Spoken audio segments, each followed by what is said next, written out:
You know, I'm standing here doing today's show sheet, and I just realized something. We have a lot more sports in this week's episode than we've ever had. It's kind of weird, but I like it. From the Vault 319 recording room, this is the Tweetable Podcast.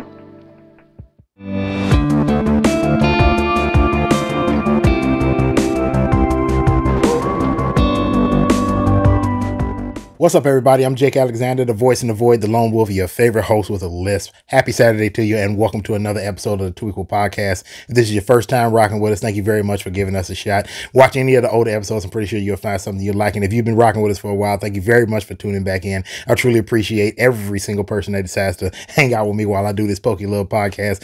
It's been a good week. It's been a very fun week. It's been quite uneventful, which is kind of weird. There's usually something weird going on around here, but it's been actually really quiet, and I'm glad. You don't want something weird happening every single day. But we got a good show today. We're actually going to talk about Longlegs. We're going to talk about Twisters. I'm getting ready to go see Wolverine and Deadpool this weekend. I cannot wait to see that movie. So far, all the early reviews and all of the previews, they've been saying that this is like one of the best superhero movies ever. I'll be the judge of that when I go see it tomorrow. Actually, later today. Oh, yeah, I'm going to go see it later today. I'm not going to wait till tomorrow. And then we're going to talk about something that happened at the Olympics with the NBA team, and something that was said about one of the teams that they played. That it kind of got to me, and it has to do not just with sports itself, but how everything coincides with everything in the world. So we're going to get all of that. But before we get into any of that, let's talk about the news. We're going to start the news off today talking about the box office. Now, number one at the box office over the past week leading up to today was Twisters with $163 million worldwide. Very good opening for that film. Coming in at number two, Despicable Me 4, hanging on, is now at $592 million worldwide. And coming in at number three, Inside Out, the juggernaut continues to roll, is now at $1.46 billion worldwide thus far. That movie just does not seem to be slowing down, and everybody is just raving so much about it. We did a review for it. If you haven't seen it, check out the older episodes. You'll see it. It is a fantastic movie. Coming in at number four was Longlegs, which we will be reviewing Longlegs and Twisters today on today's episode. That's a solid $60 million in its opening week, which is very good for a movie with such a very low budget. I think more people and word of mouth is going to do a hell of a lot more money than it's done so far. It is a fantastic movie, and like I said, we will be reviewing it later on in the episode. Coming new movies this week. Obviously, Deadpool and Wolverine. That's pretty much the only film that I really want to see this weekend. I cannot wait to see it. I already know it's going to be good. And thus far, all of the opening reviews of it thus far have all said the same thing. It's a fantastic film, but I'll be the judge of that. And after I see it, I'll let you know what I think. SAG-AFTRA is on strike again, but this time it's not the actors, it's not for the writers, it's for video game voice artists. So now they're going on strike for pretty much the exact same thing. The actors went on strike last year and into early year before last and into last year. They want protections against AI. Now that seems to be the big topic, but there are other things like having pay raises and medical staff on set for whenever these people are working. And these are all seem like small things, and this has been brewing actually since 2022. They've been working pretty much without a contract for almost 2 years now. When the other contract was expired, there were negotiations to say, hey, keep working while we work on a contract. Obviously nothing has come down, so now they voted to go on strike. The strike actually started yesterday at 12:01 a.m. On Friday. So however long this strike lasts, I will keep up with it as much as I possibly can, and I will let you know every single thing that develops as it goes. Now, I specifically am not the type to watch the Olympics, no matter where it's at or what year it is. But this Olympics seems to have caught my attention and so many others' attention for the exact same thing. No, it's not for the sports and not for the competition that's going on, but for the fashion of the opening ceremony. If you have not seen it thus far, go and watch a replay of all the opening ceremony. It's actually a lot of pageantry, a lot of music, and it looks really good. But what most people are talking about are the uniforms for Mongolia and Haiti. Both of those two countries, their opening ceremony uniforms are fantastic. We have not seen opening ceremony uniforms look this good ever. Now, I am not a person that's really into fashion. I like hoodies and t-shirts and whatnot, but those uniforms, I would wear them. If I could buy them, somebody let me know if I can buy one of each of those, because they look fantastic. Like I said, if you haven't seen it, it's online everywhere. Everybody's talking about it. Those uniforms are something else. In the United States, they look all right, but they definitely don't look as good as Haiti and Mongolia. So like I said, if you haven't seen them, get online, look for them. They look awesome. Now, while all the sports heads are over in Paris, France, and that's heating up for the Paris Olympics, right here in the United States, San Diego Comic-Con is off and running. It just started on Thursday. Now, while I am not there, sadly, for the second year in a row, I do have flies on the wall and eyes in the halls, and they are reporting back to me and telling me everything that they see and everything that's going on. Thus far, it's been a lot of fun, a lot of exclusives. Do make sure that you are following this channel. We will check back in on Monday, and I'll give you all of the fun things that I heard and all the big exclusives that they showed around there, and we'll do a nice little update on it so you will know what happened at San Diego Comic-Con, just in case you didn't go like me. If you are a fan of Stephen King, then this will warm your heart. The Long Walk is finally in production. They have started filming. They have started doing the movie. This is a movie 20, almost 30 years in the making. If you don't know what The Long Walk is, it is one of Stephen King's novels that he wrote under the pseudonym of Bachman. This is one of those books. People have tried for so long to get this filmed, get this book turned into a film, but there's always been one thing after another that would kill the project. But now it is moving forward. It is in the filming stage. This is a pre-production. They are actually shooting. As a matter of fact, they have put out some of the cast members that will be in this film. We have Cooper Hoffman, David Johnson, Garrett Waring, Tut Nyot, Charlie Plummer, Ben Wang, Jordan Gonzalez, Joshua Ojnik, and Roman Griffin Davis. It will be directed by Francis Lawrence, who just directed The Hunger Games, The Ballad of Songbirds and Snakes, and the script is written by J.T. Moner, who wrote the script for A Strange Darling. This is going to be a great film. Before we had movies like Battle Royale and Hunger Games, The Long Walk was it. That was pretty much the story that started the genre of dystopian future and everything being centered around basically making teenagers and young adults pay for the actions of the adults from past times. It is a fantastic story. If you have not read it, head out. I'm pretty sure you can still find the book. You may even go to your local library. Try that first and get online. You may even find it on Amazon or something. It is a fantastic story. The story centers around a dystopian future in where teens, boys in this particular case, are made to do this basically endurance walk. And if they slow down beyond a certain pace, they are either shot dead by soldiers, and they're forced to walk until only one is left, where he is giving a pile of cash and any nebulous little thing that he may desire. It is a fantastic story.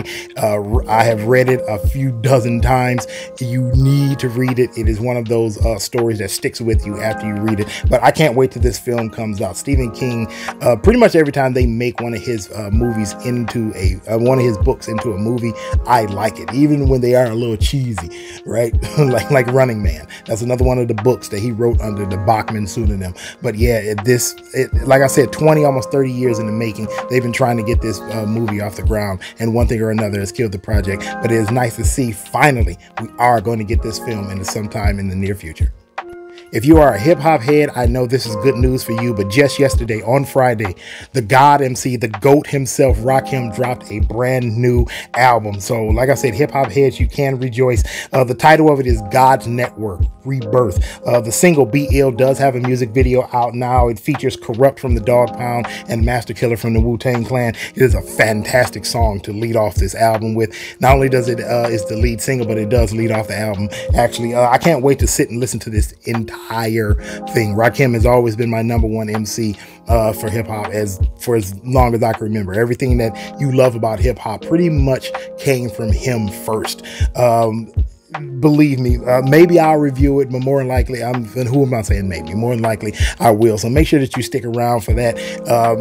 I can't wait to listen to this album. It looks short. It looks only to be about 8, maybe 9 or 10 songs. But either way, it's Rakim. It's a bunch of features, and it's old school hip hop that I like it. So I cannot wait to sit and listen to this thing from beginning to end. So we will end the news today by saying congratulations and have a fond retirement to Captain Teresa Claiborne. Now, if you don't know the name, you should, because her journey for 34, almost 40 years of flying is one that needs to be told in film, book, or in some way, shape, or form to not just little black girls, but everybody across the world. So she's retiring after flying for 34 years with United, but before that, she was the first, and I mean the first black woman ever to become a pilot for the U.S. Air Force. She's also the first black person to ever become air commander for the U.S. Air Force. She served in the Air Force for 7 years and twice that number of years in reserve, but 7 years on active duty. She started when she left the Air Force. She started working for United Airlines, where she logged in 23,000 flight hours. That is a ton. She's a trailblazer. She's a hero. She is a pioneer, a living legend. We salute you, Teresa Claiborne, and I hope you have all the fun you can possibly have in your retirement. That's all of our news today. Make sure you check the Instagram page, where we will have trailers and other little tidbits that actually never make it onto the podcast. So make sure you're following over there too. I want to take a break. When we come back, let's talk about Longlegs.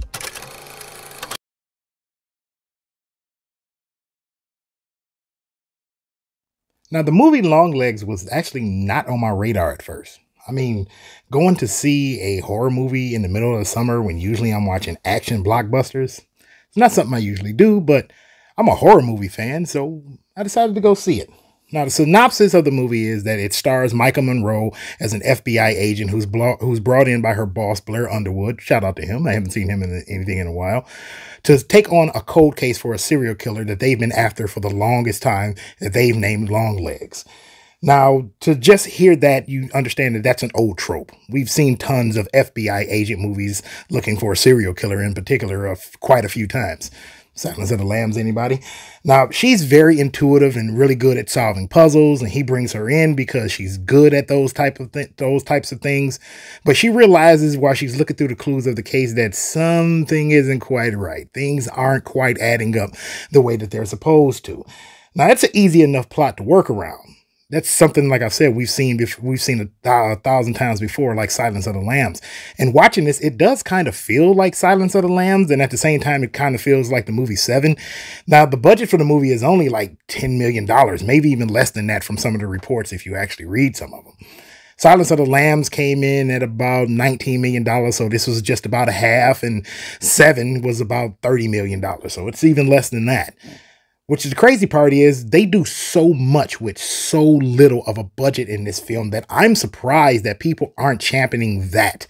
The fact that so much of this film is done with just practical effects. Even Nicolas Cage, who is actually in this film as the villain Longlegs. If you don't know that it's him by just looking at the cast, then to look at him, it's like, oh, they made a good job of, making him look like Nicolas Cage, making him look crazy until you realize, oh, that's just prosthetics, and that actually is Nicolas Cage. It's kind of crazy, but it does such a good job of doing it. The movie is very ethereal, very atmospheric. It gets you all hyped up and all very anxious without any of the old jump scares and the old over-the-top gags for a horror movie. This is more of a psychological thriller than anything else, and they do lean very hard into that psychological aspect. It's like I said, it's a lot of anxiety because you don't know what's going to happen, and you don't know what's going to come around the corner. And when you finally do get to meet the villain Longlegs toward the final act of the film, everything about that you've learned from the character and everything about him, it's very scary. If you want to understand how scary he is, think about all the little quirks that Nicolas Cage has. Turn that up to 11 and put him in a scary mask. Yeah, that's something that'll scare even the toughest person. I'm talking about nightmare fuel on 100. Now, there's very little cheesy classic horror tropes in this movie, and that's good. So many horror films nowadays, they just go about making it as bloody as possible, but we didn't need that in this film.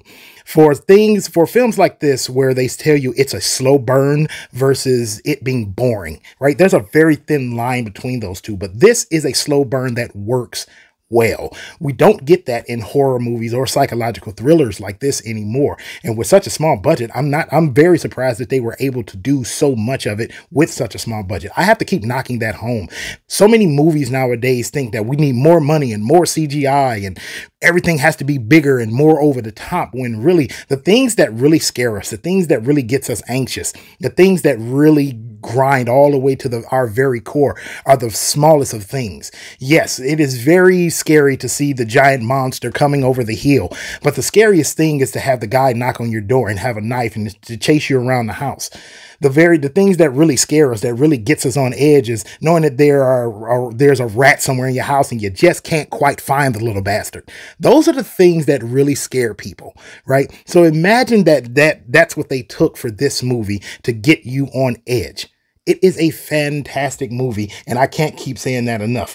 Now, speaking of Nicolas Cage, and I really have to knock this home, Nicolas Cage is fantastic in this. So much of this film, so much of the promotion for this film does not mention that he's in the film. Yes, they tell you he's in it, but they don't tell you what he's doing. The lead up to this film is really good. Not so much of it is telling you what's happening in the movie until after you go see it. Yes, I told you the plot, but what happens in the film, I haven't told you. You need to see it for yourself. It is a fantastic movie. It is a refreshing take on an old trope. Like I said before, we've seen FBI agent searches for serial killer. Silence of the Lambs, like I said, being the biggest example. But what they do in this film is they took an old storytelling trope, and instead of it being a retread, they bring a refreshing take to it. This is a fantastic film. Like I say, I am not usually the one to go see horror films in the middle of the summer. I usually stick to action films and maybe even a rom-com here and there.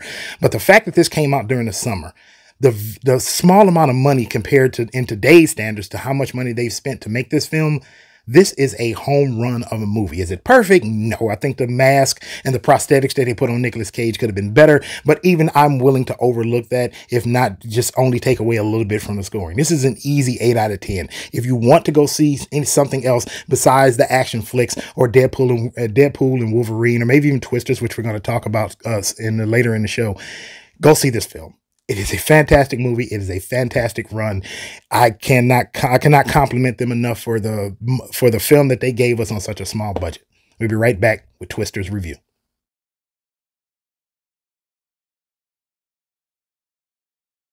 So, another remake to a film that I loved after seeing the original.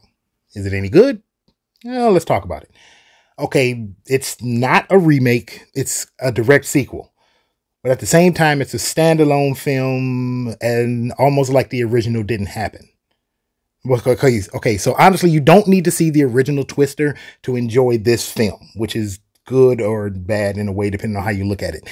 Essentially, it's damn near the exact same film, and you copied it with newer characters. Oh, I get it. I get it. It's not a remake. It's not a sequel. It's a throwback. That's what we're looking at with Twisters. Now, Twisters is the new one that just came out. Twister is the original. So you keep that in mind when we're going through this, because it might get just a tad bit confusing. Now, this film is even shot in 35mm, lending to that throwback aspect. Now, a lot of directors have said before that shooting in 35mm and adding CGI to it feels better and it looks better in the final product. Now, if you want to see how that looks on screen and in the film that you can go watch right now, Pirates of the Caribbean. See how good those still look after all these years? Yeah, shot in 35mm, and they use a ton of CGI, but look how good they look even after all this time. Now, watching this feels and looks in a way like I'm watching the original, but with slightly better CGI. The plot is the same, the action is the same, the characters are the same, but with new names and some douchey YouTubers thrown into the mix instead of meteorologists. Try saying that word 3 times fast. Now, there's nothing here new. It's just a nostalgia trip. And that's kind of the key. Disaster movies aren't meant to be anything other than that. And Twisters, the new one, does that very thing. It's that little tick of that little thing in you where you want to see a disaster movie, but you kind of don't want to see anything new, because really there's nothing new that they can do for disaster movies except go back and take an old one and just kind of remake it. So that's what they did. They remade Twister into Twisters. It's the same film. That's good or bad depending on how you look at it.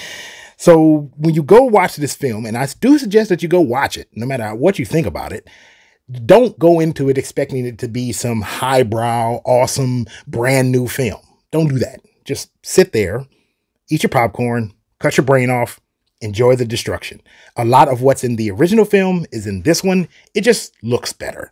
And there's kind of nothing wrong with that because disaster movies aren't really a thing anymore. Yeah, we get them, right? We had back in the day Twister and Volcano and Dante's Peak. Those are some of my absolute favorites. And we really haven't had any good disaster movies in quite a while. None of those movies really, including this one, need to have a remake.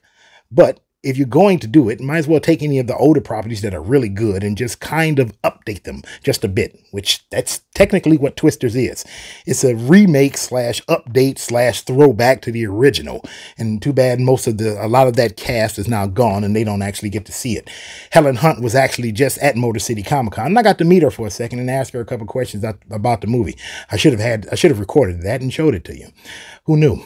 But even she said that this movie is actually pretty good. It's not the same without having a bunch of the original cast along with her for the ride to see this movie get remade, like Philip Seymour Hoffman and Bill Pullman, who both passed away a few years ago. I rate this a 6 out of 10. Is it still worth watching? Yes. Like I said, just go to the theater and just enjoy it. Eat your popcorn and just get that little tick of the disaster movie within your film watching brain touched and call it a day. You're not going to get anything there's not going to get anything that's going to make you think or make you react overly emotional. It's not what it's for. Films like this are just to see the destruction, have a good time at the theater to watch it versus watching something else that you probably don't want to see. It's a good film, but it's not the best. Well, that's kind of what most throwbacks are, right? Up next, we're going to talk about everything that happened with Gilbert Arenas and the South Sudan team at the Olympics.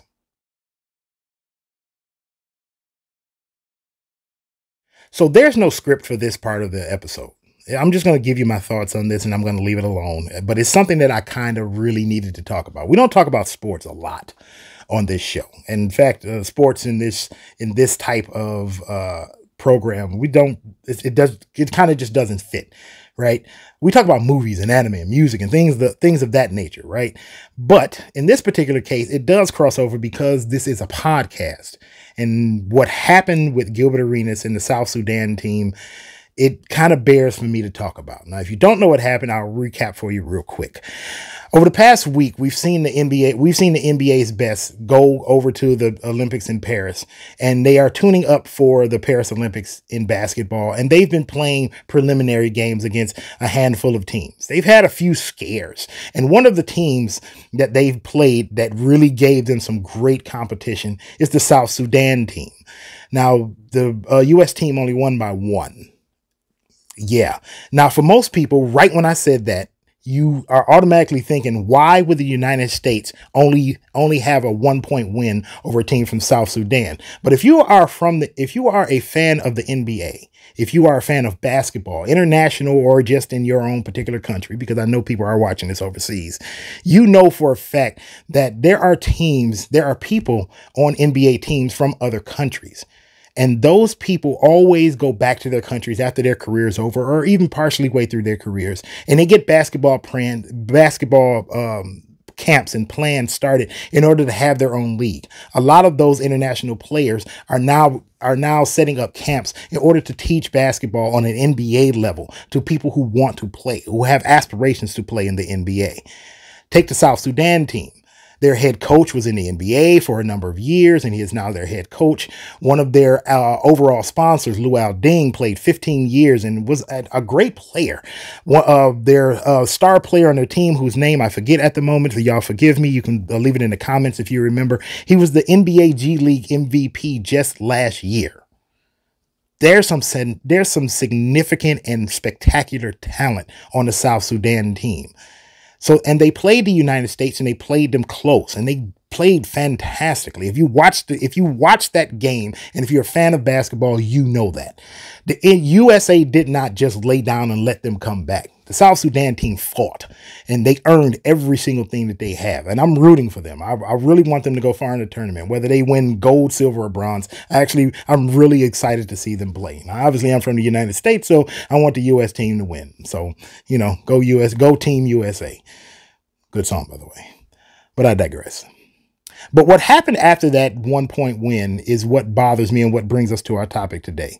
Gilbert Arenas, who has his own podcast called Gil's Arena, took to the mic after they won, and he let loose with some kind of horrific remarks about the South Sudan team.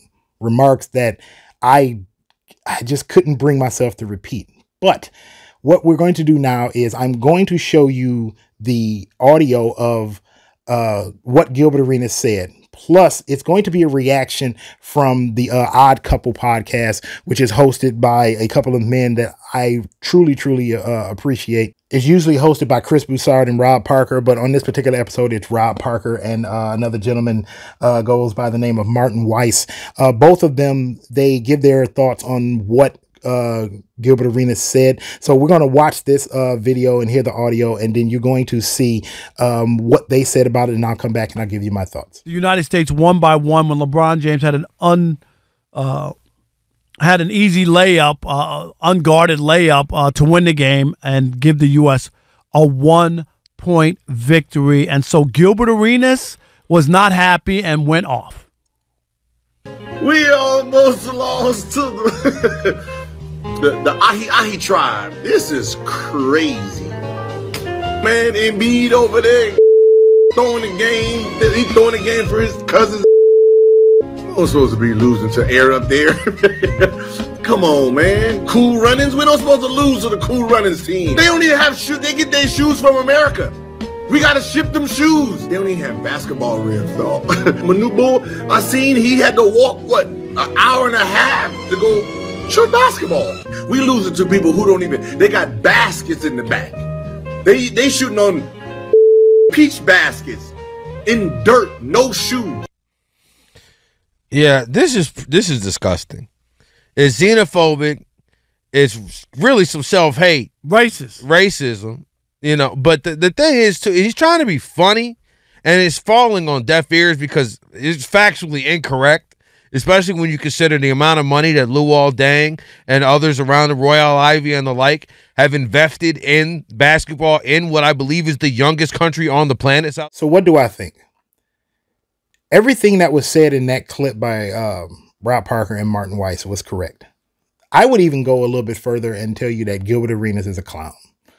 There are so many things day in, day out that are said by other people who are not black, and they are said about people across the diaspora that make no sense whatsoever. And the biggest problem that I have with what he said is the fact that it not only makes him look bad as a YouTuber, Gilbert Arenas, because he did not do any research about what makes up the South Sudan team.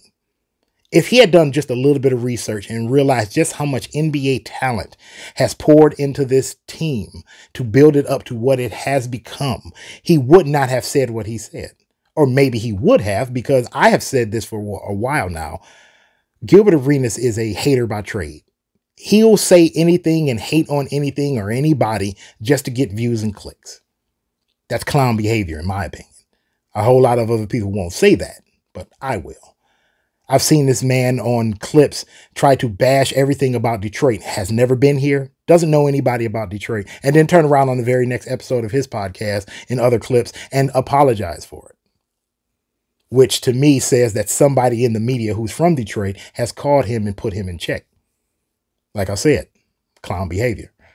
But the biggest thing that bothers me so much about what he said is that everything that he said is based on the fact that he did not do research before he started talking. That makes every podcaster who didn't go to school for traditional journalism, that makes all of us look bad. I am doing my absolute very best to grow this podcast, to grow this YouTube channel. I don't know everything. Not in the slightest form do I know everything, but I'm doing the very best I can. You see all the foibles and the mistakes I made. I don't edit them out because I want you to understand that I am a real person. I make mistakes. But before I start talking about something, I do as much research as I possibly can. And when he does that, somebody like him who has such a gigantic following, sponsors out of the ass, making all the money in the world doing what he does, when he does stuff like that, then other platforms, they just look at all YouTubers and all podcast hosts in such a bad light. It reflects badly on people like me who would never say something like that. It reflects badly on people like me who take this thing very seriously. Yes, I have fun doing this. I love doing this, which is why I stick to movies, because I love movies. I can talk intelligently about movies, but I still do research about them before I talk to you. But what he did makes us all look bad. It sheds a bad light, and it makes it seem like we're all just playing the game. Like it's all just like we're all just parochial. And I don't like that. It bothers me to my core. So I can't specifically do anything to him. I can only give you my opinion on it. Whether it reaches him or not and he has something to say back to me, I don't particularly care. But what I want you all to do is to understand first and foremost that when I'm talking to you, I am telling you this because I've done research. And yes, it's my opinion, but it's my opinion based on research and years, decades of watching films, of listening to music and watching anime. And all of these things mean so much to me because at my core, these are the things that make me who I am. The second thing I want you to understand, I want you to realize is that we don't have to do what he did. We can stop doing that. We can stop downgrading and talking bad about people that are from Africa or other countries that we seem as poor as if they don't have anything. Get out of your four walls and see the world, see other things, and you will understand that we are more alike than anything you can possibly think of. And that's the truth of it. We are more alike than anything. And things like what he said and people like him in general, they only seem to divide us. And we don't have to follow them. I'll be right back.